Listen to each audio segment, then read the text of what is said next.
तो बेटा हम लोग अभी पास पेपर अटेम्प्ट कर रहे हैं, पेपर वन। ठीक है। मई जून 2023 वाला पेपर है, पेपर वन वेरिएंट टू। अच्छा, अब ये ज़रा क्वेश्चन को देखो। कहता है कि F B W manufactures watches using a job production ये यूज़ करता है। It employs 5 full time production employees, each worker is offered regular training. 5 full time worker हैं और हर बंदे को हम लोग रेगुलर ट्रेनिंग देते रहते हैं। Last year F B W sold 600 watches. The managing director plans to use break-even analysis to help decide whether to increase the price of its product. FBW's current break-even chart is shown in figure 1.1। तो आपके पास बेटा ये break-even chart given है। ठीक है। और इसको देखते हुए आपने काम करना है। तो यहाँ पे हम ज़रा थोड़ी सी देखें अगर गौर से चार्ट को। यहाँ पर आपके पास ये दोनों चीज़ें जो हैं वो मिल रही हैं इधर। ठीक है। तो ये आपके पास ब्रेक इवन चार्ट बन रहा है। यहाँ पर ब्रेक इवन हो रहा है, यानी कि आपको तकरीबन भी 60,000 रुपये का रेवेन्यू चाहिए, या आपको तकरीबन भी 500 यूनिट बेचने पड़ेंगे, तब जाके आपके पास ब्रेक इवन यूनिट आप पहुँच जाएंगे। क्वेश्चन को देखिएगा। Identify two reasons.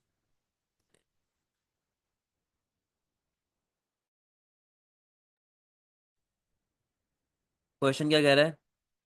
Identify two reasons why a business might offer training to its employees. बड़ी सिंपल सी बात है यार। उनको मोटिवेट करना, उनकी क्वालिटी को बेहतर करना, उनकी प्रोडक्शन को बेहतर करना, उनकी प्रोडक्टिविटी बढ़ाना, उनका नए स्किल सिखाना। कोई सी भी दो बातें आपने यहाँ पे मेंशन करनी है, आपको इधर 2 मार्क्स मिल जाएंगे। अच्छा, फिर क्या था? Calculate the following values using figure 1.1। तो इसको यूज करते हुए आपने कुछ वैल्यूज निकालनी है। Break even output and break even revenue. तो ब्रेक इवन आउटपुट क्या है बेटा, जो मैंने आपको बताया था कि ये आपके पास ब्रेक इवन आउटपुट आ गया, ये ब्रेक इवन रेवेन्यू आ गया। तो 500 यूनिट है और 60,000 का आपके पास रेवेन्यू होगा, तो आपके पास ब्रेक इवन आ जाएगा।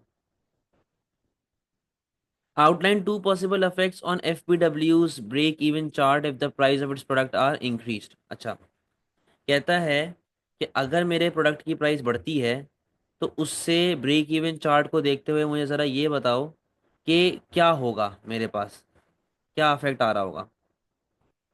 आय हाय, एक सेकंड।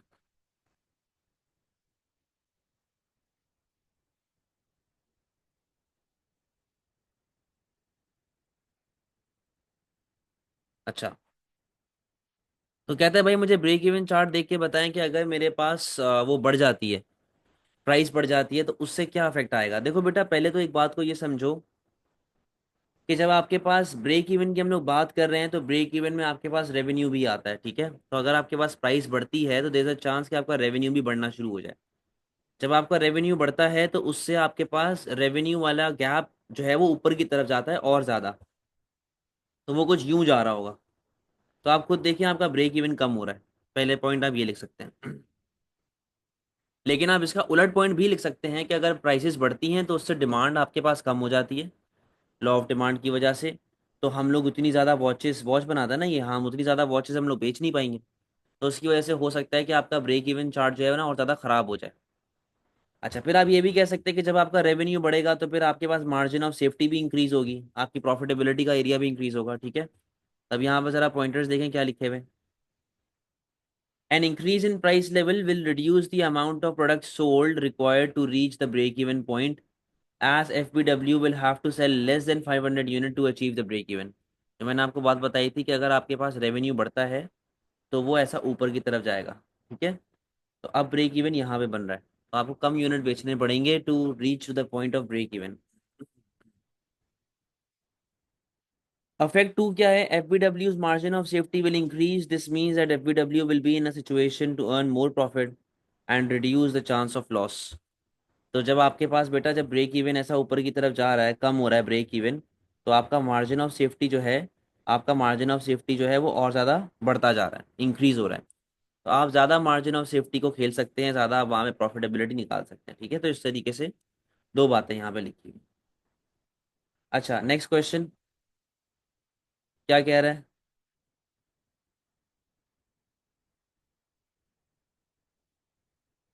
देखो भाई, explain two benefits to FBW having a full time employ. बेटा बताओ जरा क्या बेनिफिट्स होते हैं। बताओ जरा क्या बेनिफिट्स होते हैं फुल टाइम एम्प्लॉय होने के।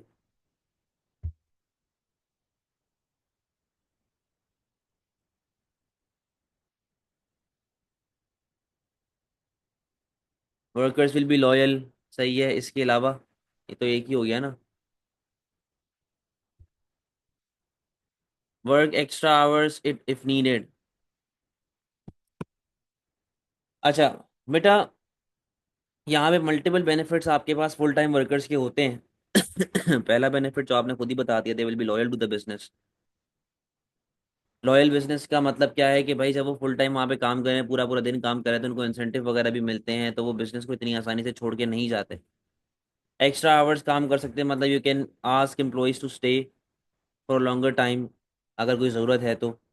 अच्छा, आप ये भी कह सकते हैं कि चांसेस ऑफ प्रमोशन भी ज़्यादा होती है, जिससे वर्कर हमारा काफ़ी ज़्यादा मोटिवेटेड रहता है, तो एक मोटिवेशन का एक एलिमेंट भी आ रहा होता है।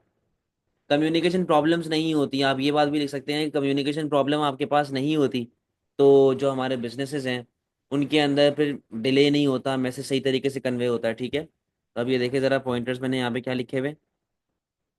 Workers will be loyal, FBW have 5 full time employees. तो मैंने यहाँ पे देखो नॉलेज का मार्क पकड़ा है इधर, मैं यहाँ पे लिखता रहता हूँ साथ साथ। ये देखो, ये नॉलेज आ गई। ठीक है, अब आगे सुने क्या हो रहा है। FBW has 5 full time employees, बेटा ये एप्लीकेशन आ गई। जब मैंने उसको बताया कि आपके पास 5 worker, this means that they will be loyal to the business, to loyal to FBW। तो अब ये वो नॉलेज पे हम लोग वापस चलेगा कि मैंने कहा जी देखो वो लॉयल रहेंगे, सही है। अब लॉयल कैसे रहेंगे, लॉयल क्यों रहेंगे और उससे फायदा क्या होगा।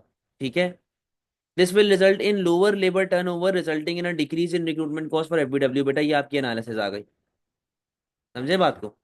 तो मतलब नॉलेज भी आ गई, एप्लीकेशन भी आ गई, एनालिसिस भी आ गई, कि भाई जब वो फुल टाइम रहेंगे, लॉयल रहेंगे, तो फिर वो हमारे लिए क्या फायदा है, कि हमारे लिए बिजनेस को बार बार रिक्रूटमेंट कॉस्ट उसकी बचेगी, बार बार वर्कर लाने की जरूरत नहीं है। सेकंड लिखा हुआ है इजी टू कम्युनिकेट, बेटा ये नॉलेज आ गया। It will B easy for FBW to arrange meetings and convey messages as employees will be regularly available, leading to more efficient production and less mistake. Also new ideas of making watches, सही है, application. तो it will be easy for FBW to arrange meetings. अब ये क्या मैंने लिखा कि भाई क्या फायदा है इनको, ये बेटा आ गया मेरे पास एनालिसिस। मीटिंग्स अरेंज करना आसान होगा, मैसेजेस कन्वे करना आसान होगा, एम्प्लॉयज जो हैं वो रेगुलरली अवेलेबल होंगे, उसकी वजह से मोर एफिशिएंसी आपके पास आ रही होगी, ये भी अब एनालिसिस चल रहा है आपका। और मिस्टेक्स काफ़ी कम हो जाएंगी, और इससे आपके पास नए आइडियाज़ आएंगे, क्योंकि आप लोग वॉच बनाते हैं तो फैशन के हिसाब से रहती है, ट्रेंड के हिसाब से रहती है, तो आपको उसके लिए आइडियाज़ चाहिए होते हैं। तो ये आपके पास आ जाएगा क्या, एप्लीकेशन के मार्क। बेटा समझ गया बात को।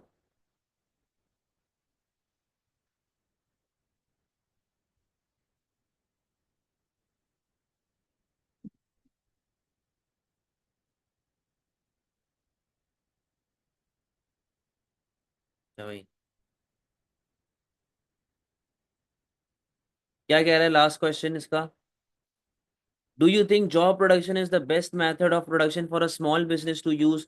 अच्छा बेटा, अब इसके अंदर आप केस के साथ लिंक नहीं करेंगे तो कोई एप्लीकेशन यहाँ पे नहीं होती। ठीक है, एप्लीकेशन कोई नहीं होती, नॉलेज होती है, एनालिसिस होती है और इवैल्यूएशन होता है। अब बात सुनो, कहता है जी आपको क्या लगता है कि जॉब प्रोडक्शन एक स्मॉल बिजनेस के लिए बेस्ट होता है। तो बेटा आपने स्टार्ट किस तरह करना है, आपने जॉब प्रोडक्शन के बारे में मतलब एक लाइन बता दी, प्लस आपने उसका एक एडवांटेज बताया और एक आपने डिसएडवांटेज बताया, और बताना है कि किस तरीके से वो बिजनेस को अफेक्ट करेगा। लिंक विद बिजनेस, किस तरीके से वो बिजनेस को अफेक्ट करेगा। मैं कहता हूँ जी लेट्स से जॉब प्रोडक्शन के अंदर हम लोग कस्टमर स्पेसिफिक रहते हैं, तो कस्टमर के हिसाब से काम करेंगे और कस्टमर आपसे काफी ज्यादा ब्रांड लॉयल हो जाएगा। सही है, इससे क्या होगा, आपकी सेल बढ़ेगी, कस्टमर आपके अलावा किसी और के पास जाएगा नहीं। हाउएवर प्रॉब्लम यहाँ पे क्या आती है बेटा, प्रॉब्लम यहाँ पे ये है कि मिस्टेक हो गई तो पूरा मामला खराब हो जाएगा, वापस से सारा करना पड़ेगा। समझ रहे हैं बात को। फिर इस तरीके से आपने अपने आंसर को लेके चलना है, लेकिन इसके अलावा ऑल्टरनेटिव पॉलिसी भी बतानी है कि हम और क्या कर सकते हैं।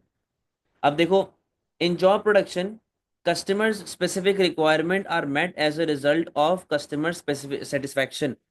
Customer specific requirement are met, तो बेटा देखो ये आ गया आपके पास नॉलेज, सही है। As a result customer satisfaction and brand loyalty will increase, ये आ गया आपके पास analysis. Whereas small mistakes could result in wastage of that unit, सही है, ये आ गई आपके पास नॉलेज वापस से। Which will result in higher cost of production for the business, ये आ गई बेटा आपके पास एनालिसिस। समझ रहे मैंने क्या किया, पहले मैंने नॉलेज दिया कि ये क्या होगा मसला या बेनिफिट क्या है, फिर मैंने बताया जी इससे बिजनेस को क्या फायदा है, या बिजनेस को क्या नुकसान है, तो वो एनालिसिस बन जाता है। अब मैं गया हूँ इवैल्यूएशन की तरफ, ऑल्टरनेटिव पॉलिसी पे। However mass production is also an option for business where some economies of scale are achieved leading to a fall in average cost of the business। तो मैंने कहा जी क्या हुआ, आपके पास इकोनॉमीज ऑफ स्केल आ गई, उससे क्या होगा कि आपकी कॉस्ट जो है वो कम हो जाएगी। ठीक है, आपकी कॉस्ट जो है वो क्या हो जाएगी, वो आपके पास कम हो जाएगी, सही है। However, warehouse will be required leading to increase in shortage cost of the business, कि आपको वेयर हाउस चाहिए होगा, आपका खर्चा वगैरह बढ़ जाएगा, आपके लिए एक्सपेंसिव। अब नीचे आप लिखेंगे कंक्लूजन, सही है, यहाँ पे आप लिखेंगे कंक्लूजन। अब ये कंक्लूजन आप पे डिपेंड करता है कि आप किसकी साइड लेते हैं, कि आप बैच प्रोडक्शन की साइड लें या फिर फ्लो उसकी जॉब प्रोडक्शन की साइड लें। मैं आऊँगा तो बोलूंगा भाई simply depends upon the nature of business and the nature of customer, जो आपकी कस्टमर बेस है, जो आपका बिजनेस है, उस पर डिपेंड करता है कि आपको फायदा होगा कि भी नहीं होगा, कोई मसले वाली बात।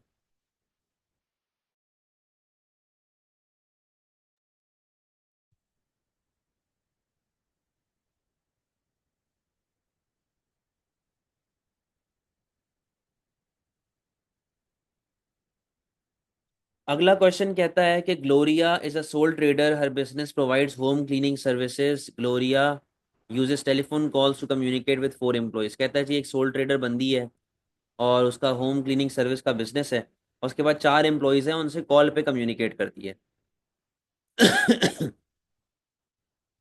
She wants to expand the business by offering a repair service. कहती है कि हम तो को रिपेयर सर्विस के लिए अपने बिजनेस को एक्सपेंड करना है। Gloria plans to carry out some market research, कि ग्लोरिया जो है वो कुछ मार्केट रिसर्च करना चाहती है। She has been told producing business plan can help to reduce risk. कहते हैं जी बिजनेस प्लान को प्रोड्यूस करने से आपके बिजनेस का जो रिस्क है वो कम हो जाता है।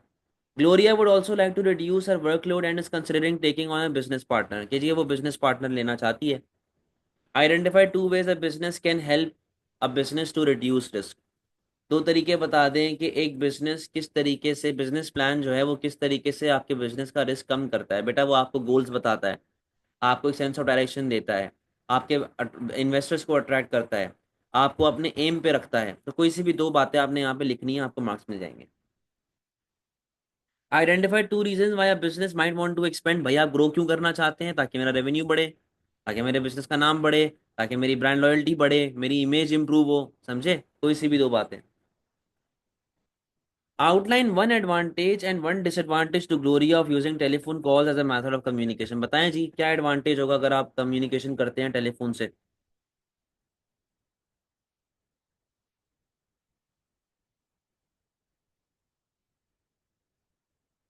क्या एडवांटेज होगा भाई बताओ।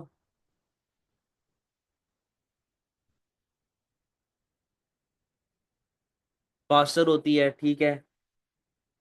तो भाई टेलीफोन कम्युनिकेशन जो होती है फास्टर होती है, आप जल्दी से अपना मैसेज पहुंचा सकते हैं, फौरन से आपने कॉल की और आपका मैसेज जो है वो चला गया, ठीक है। ड्रॉबैक क्या हो सकता है?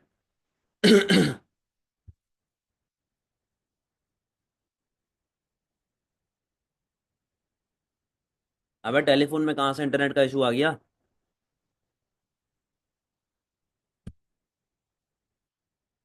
सिग्नल इशू बोलो ना। देखो जरा, मैंने एडवांटेज क्या लिखा है, 2 वे कम्युनिकेशन। बेटा 2 वे कम्युनिकेशन कैसे होती है कि जब आप कॉल पे होते हैं तो आप बातचीत करते हैं, तो आप अपना 2 वे कम्युनिकेशन साथ साथ लेके चल सकते हैं। कैसे 2 वे कम्युनिकेशन साथ लेके चलेंगे भाई, कि जी मुझे आपकी बात नहीं समझ आई, वापस से रिपीट कर दें, या आप क्या कह रहे हैं वापस से, मतलब बार बार आप चीजें डबल चेक कर सकते हो ना। तो आपके 4 एम्प्लॉयज जो है ना, उनका फीडबैक आपको रेगुलर बेसिस के ऊपर मिलता रहेगा और वो आपको टाइमली बेसिस पे आता रहेगा।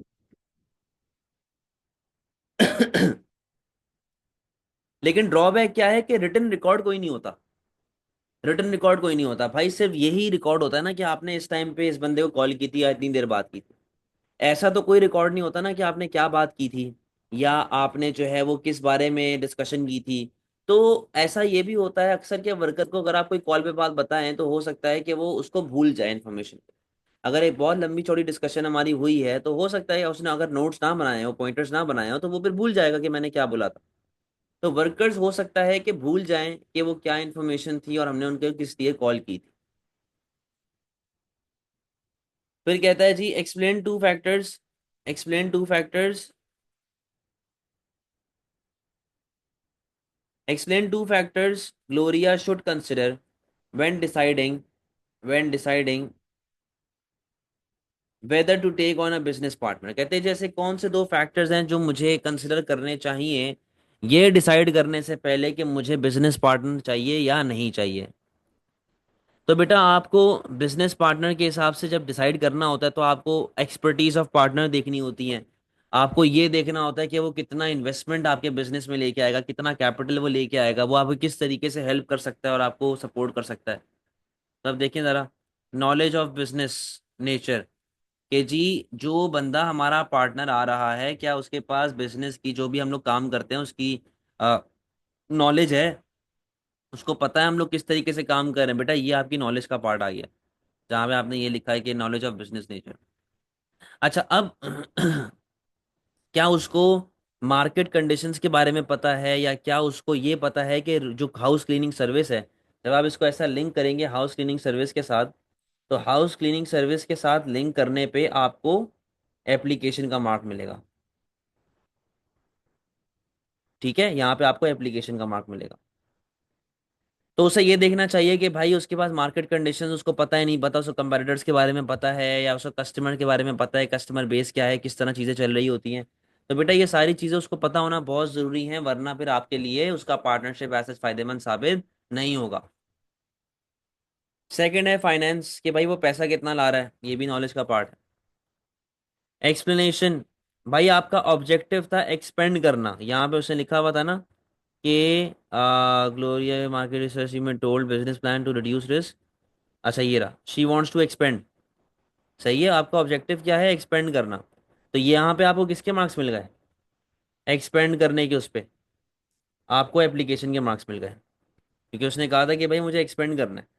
तो एक्सपेंड करने पे एप्लीकेशन के मार्क मिले कि आपका ऑब्जेक्टिव है एक्सपेंड, तो आपके पास क्या इतना पैसा है कि आपको वो फाइनेंस कर सके, वो फंड जमा हो सके टू एक्सपेंड, इतनी कैपिटल इन्वेस्टमेंट जमा हो सके। तो ये बात पे आपको मिलेगा एनालिसिस के बिजनेस को, यानी कि जो भी कंपनी का नाम है ग्लोरिया, ग्लोरिया को ये चीज़ देखनी पड़ेगी कि जो बंदा उसके साथ पार्टनरशिप करने जा रहा है क्या वो इतना पैसा उसको अरेंज करके दे सकता है कि आपको एक्सपेंड कर लें आसानी से। कोई मसले वाली बात है बेटा?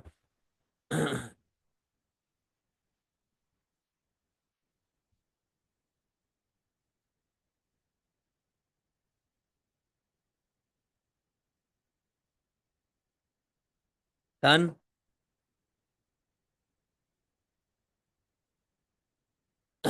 लास्ट क्वेश्चन पे आओ।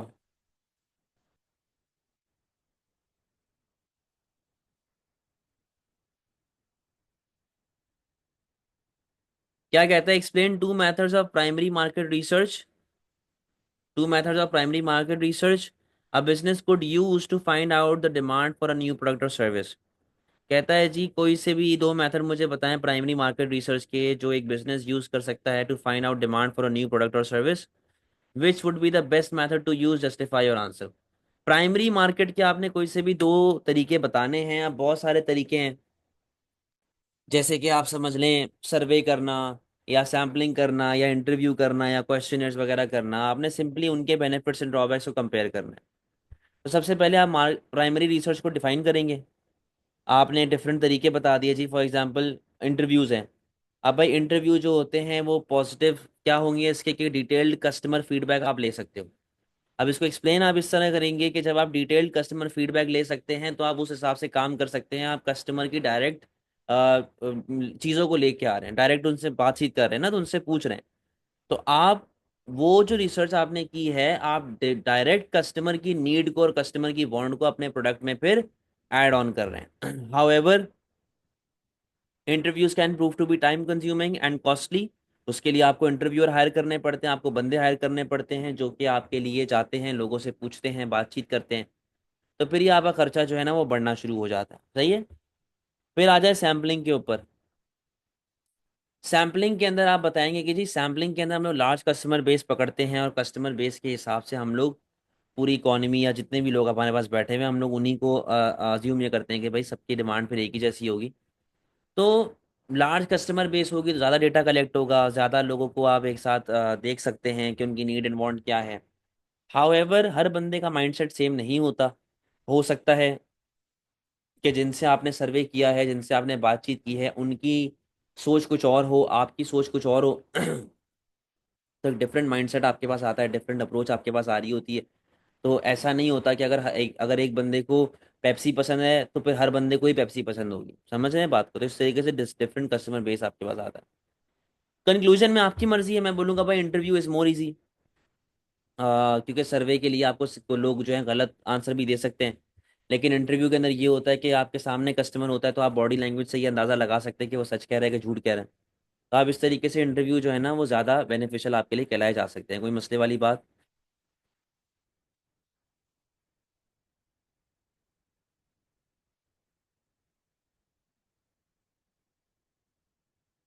डन।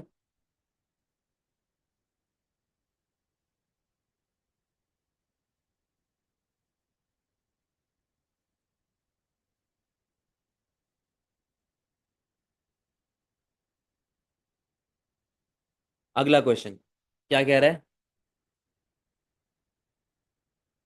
कहता है जी, W sorry VVA is a business based in country X. It manufactures school backpacks. VVA uses retailers as its channel of distribution. The managing director knows there are many factors that can affect demand, including the stage of the business cycle and how competitive the market is. कहता है जी, managing director को ये बात पता है कि बहुत सारे ऐसे फैक्टर्स हैं जो कि आपकी डिमांड को अफेक्ट कर सकते हैं, including the stage of business cycle भी इसके अंदर अफेक्ट होती है, और and how comparative the market is, और आपकी मार्केट कितनी कंपेरेटिव है। वीवीए imports 45% of its raw material. कहता है जी वीवीए जो है वो 45% अपना रॉ मटेरियल जो है वो इम्पोर्ट करता है। The managing director is worried that the introduction of import tariff and import quotas as well as an appreciation in country excess exchange rate will affect VVA. कहता जी जब मैनेजिंग डायरेक्टर आपका है वो इस चीज़ से परेशान है कि यार अगर हमारे पास टैरिफ और कोटा लग गया तो फिर उससे क्या होगा, और अगर कंट्री एक्स की करेंसी अप्रिसिएट हो गई तो उससे क्या होगा। अब देखो बेटा, यहाँ पर आप एक चीज़ को समझें कि अगर करेंसी अप्रिसिएट होती है तो उससे आपका माल नहीं बिकेगा, आपके एक्सपोर्ट्स गिर जाएंगे। और अगर आपका रॉ मटेरियल महंगा होता है, मैं अगर आपके पास टैरिफ लगते हैं तो देयर अ चांस कि आपका रॉ मटेरियल महंगा हो जाए। कोटा वगैरह लगने से आपके रॉ मटेरियल महंगा होना हो सकता है। Define import tariff. Tariff is a tax imposed on imports. जब आप मुल्क में आती हैं आपके, तो उस पर जो टैक्स लगता है तो उसको टैरिफ कहते हैं। Identify two reasons why some markets can become more comparative. भाई लोग आ गए, कंपैरेटर्स आ गए, टेक्नोलॉजी आ गई तो कंपैरेटिव हो जाती है, ग्लोबलाइजेशन हो गई, एमएनसीज वगैरह आ गई, मल्टीनेशनल्स आ गई, तो फिर उससे आपके पास ही चीज़ें होती हैं। State 4 stages of business life cycle. बेटा स्टेट का मतलब है सिर्फ नाम लिखना, एक्सप्लेन नहीं करना आपने। तो वो स्टेट आपने क्या किया? Growth, maturity, saturation, recession, introduction. ठीक है। सिर्फ नाम लिखेंगे तो हर जगह पे आपको एक एक मार्क मिल जाएगा। अच्छा, अब ये देखें जरा। Explain explain one advantage, explain one possible affect of the following changes on वीवीए when importing raw material. तो मैंने आपको बता दिया बेटा, अगर आप रॉ मटेरियल, अब देखो दोनों जो आपके पास लिखा हुआ था यहाँ पे, कोटा टैरिफ और ये एप्रिसिएशन। तो कहता है कि एक पॉसिबल इफेक्ट बताएं वीवीए के ऊपर जब वो रॉ मटेरियल इंपोर्ट कर रहा होगा। तो अब देखो बेटा, बात सारी यहाँ पे ये कि उसने लगा दिया टैरिफ वगैरह। टैरिफ से आपका रॉ मटेरियल एक्सपेंसिव हो जाएगा, ये बात तो आपको पता है, बेसिक इकोनॉमिक्स वाली बात है। एप्रिसिएशन से ये होगा कि रॉ मटेरियल आपको सस्ता मिलेगा। अब यहाँ पे देखो जरा, introduction of import quotas in country x. कहता है जी कोटा लग गया तो क्या होगा? बेटा कोटा लगेगा तो आपकी कॉस्ट ऑफ प्रोडक्शन बढ़ेगी। ये आपके नॉलेज का मार्क आ गए। कैसे कॉस्ट ऑफ प्रोडक्शन बढ़ेगी? बेटा सिंपल सी बात है, अगर आप रॉ मटेरियल बाहर से इंपोर्ट करवाते हैं, रॉ मटेरियल की जो डिमांड होती है वो इनइलास्टिक इन नेचर होती है, मतलब आपको वो चाहिए ही चाहिए भले कुछ भी हो जाए।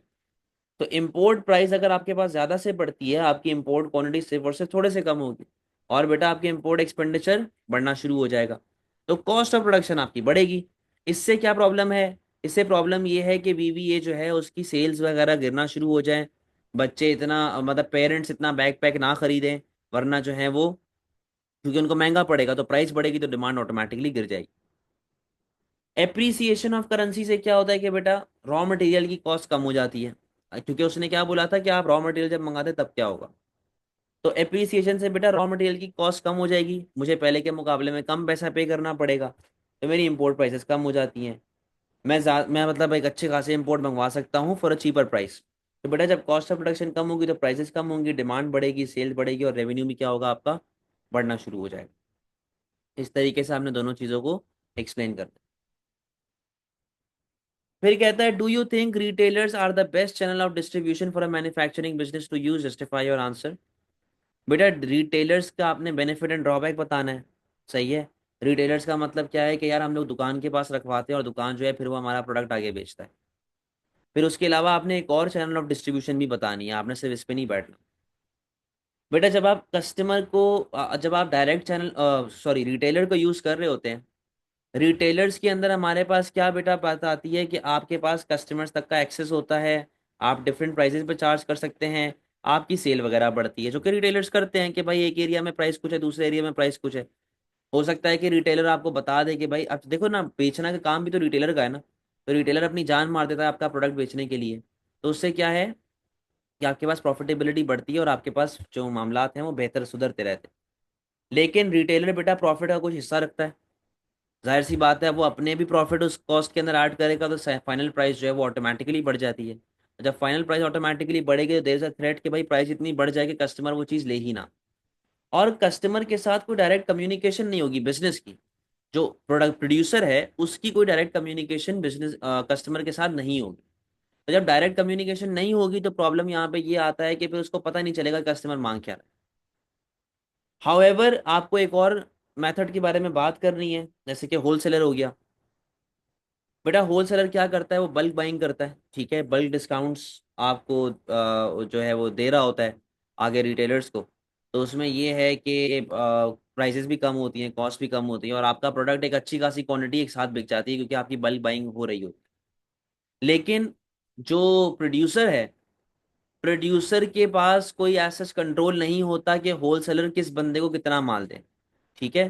तो वो लॉस ऑफ कंट्रोल होता है ओवर मार्केटिंग मिक्स, हमें नहीं पता होता कि यार हमारा जो होलसेलर है वो किस इलाके में कितना प्रोडक्ट दे रहा है, तो ये हमारे पास हमारे बस में नहीं होती बात।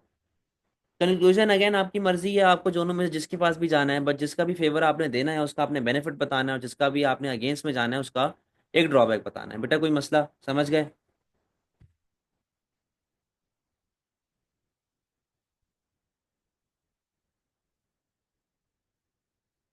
क्लियर है?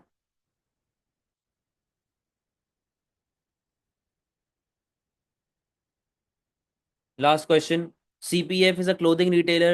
It's a private limited company. It has 4 shops and 30 employees. The finance director is concerned about the amount of current assets because working capital is important. कहता है जी हमारे पास करंट अकाउंट जो है, सॉरी करंट एसेट्स जो हैं उसको लेके मैं काफ़ी वरिड हूँ।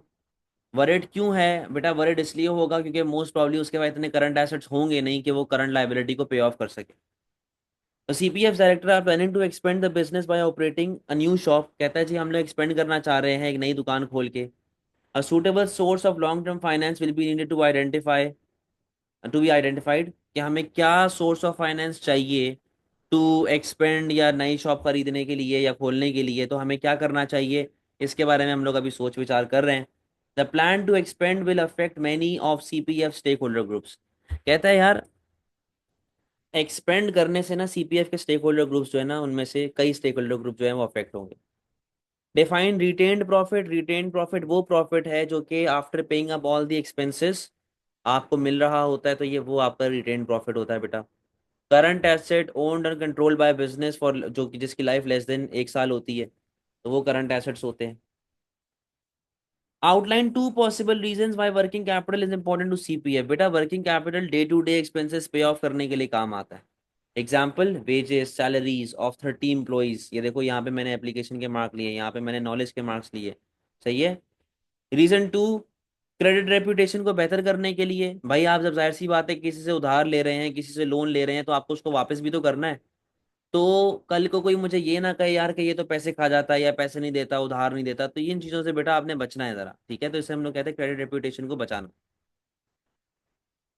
फिर जी आपके पास क्या लिखा हुआ है?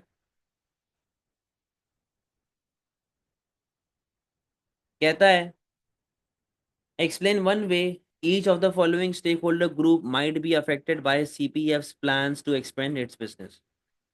कहता है कि मुझे एक तरीका बताओ कि ईच ऑफ द फॉलोइंग के बारे में, कि यार वो किस तरीके से अफेक्ट होंगे। अब यहाँ पे उसने खैर लिख के दिया हुआ है। तो पहला है आपके पास एम्प्लॉयज। कहता है भाई अगर आप एक्सपेंड करते हैं तो एम्प्लॉयज को उससे क्या फायदा या क्या नुकसान होगा, अफेक्ट है ना, कुछ भी लिख सकते हैं आप। तो मैंने लिखा जी अपॉर्चुनिटी फॉर प्रमोशन। जाहिर सी बात है बिजनेस जब एक्सपेंड करता है तो आपको अपने एम्प्लॉयज को जो है वो खुश रखना पड़ता है कि यार वो हमारे पास लंबे अरसे तक काम करते रहें और लंबे अरसे तक हमारे पास टिकें और बिजनेस संभालें।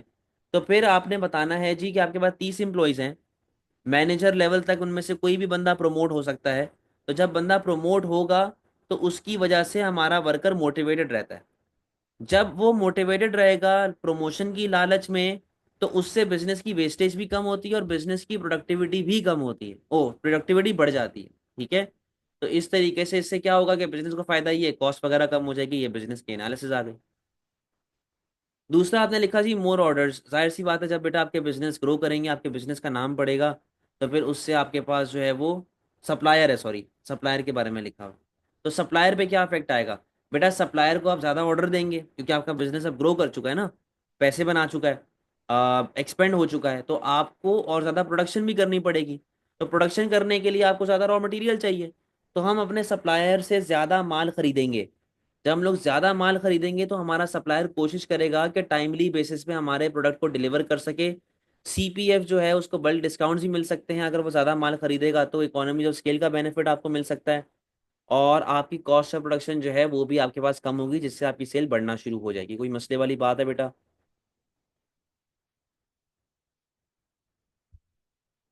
फिर कहता है जी do you think it is better for a private limited company to use loan or equity as a source of finance, justify your answer. तो बेटा सिंपल यहाँ पे लोन वर्सेस इक्विटी का सवाल है चैनल बिजनेस के लिए, मतलब आपने केस के साथ लिंक नहीं करना। तो अब यहाँ पे आप क्या बताएंगे बेटा? आप बताएंगे जी डेट। डेट में क्या होता है, उधार में क्या होता है? अगर आपकी अच्छी क्रेडिट कंडीशन है तो बेटा आपके लिए लोन लेना आसान हो जाता है। ठीक है ना, लोन आपको फौरन से मिल जाता है, लोन पे आपको ओनरशिप ट्रांसफर नहीं करनी पड़ती, जिससे बिजनेस का कंट्रोल रहता है। हाउ एवर आपको सिक्योरिटी देनी पड़ती है, आपको इंटरेस्ट देना पड़ता है, कॉस्ट ऑफ प्रोडक्शन आपकी बढ़ जाती है, जिससे बिजनेस का खर्चा बढ़ सकता है, बिजनेस की कॉस्ट बढ़ सकती है। जब बिजनेस की कॉस्ट बढ़ेगी तो प्रॉब्लम यहाँ पे ये आती है कि आपकी प्रॉफिटेबिलिटी गिर सकती है। इक्विटी की जहां तक बात है तो बेटा इक्विटी के अंदर आपको कोई सिक्योरिटी नहीं रखवानी, आपको जो है कोई इंटरेस्ट नहीं देना, आपको किसी से कोई कोलैटरल नहीं देना आपको किसी को। ठीक है। और ये लॉन्ग टर्म इन्वेस्टमेंट है, ये it is not a loan. सही है। तो एक लॉन्ग टर्म इन्वेस्टमेंट है। How ever it can affect the ownership of company. It can it can affect your ownership of company, कि आपकी शेयर होल्डिंग वो कम कर दे। ठीक है।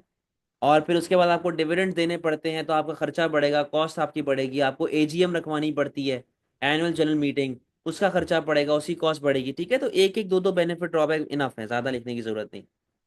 कंक्लूजन। अब ये आपको देखना है कि भाई क्या हुआ कंक्लूजन में होता है, मैं बोलता भाई equity is better than debt. ठीक है, क्योंकि डेट से आपकी गेयरिंग बढ़ जाती है, फिर इन्वेस्टर्स आपके बिजनेस में इन्वेस्ट नहीं करते। या अगर आप डेट बोलते कि debt is better than gearing, तो आप बोलें जी प्राइवेट लिमिटेड वैसे भी लिस्टेड तो होती नहीं है स्टॉक एक्सचेंज में, और सबके शेयर्स काफ़ी कम ही होते हैं, मतलब मतलब 4-5 लोगों में ही शेयर्स बटे हुए होते हैं सारे। तो it is better to go for debt, ताकि वो कोई छठा बंदा हमारे पास ना आ जाए बीच में ओनरशिप लेने के लिए। समझ गए बेटा बात को? क्लियर है? तो बेटा ये पेपर था आपका, यहाँ पर एंड होता है। सही है, जा सकते हैं बेटा, अल्लाह हाफिज़।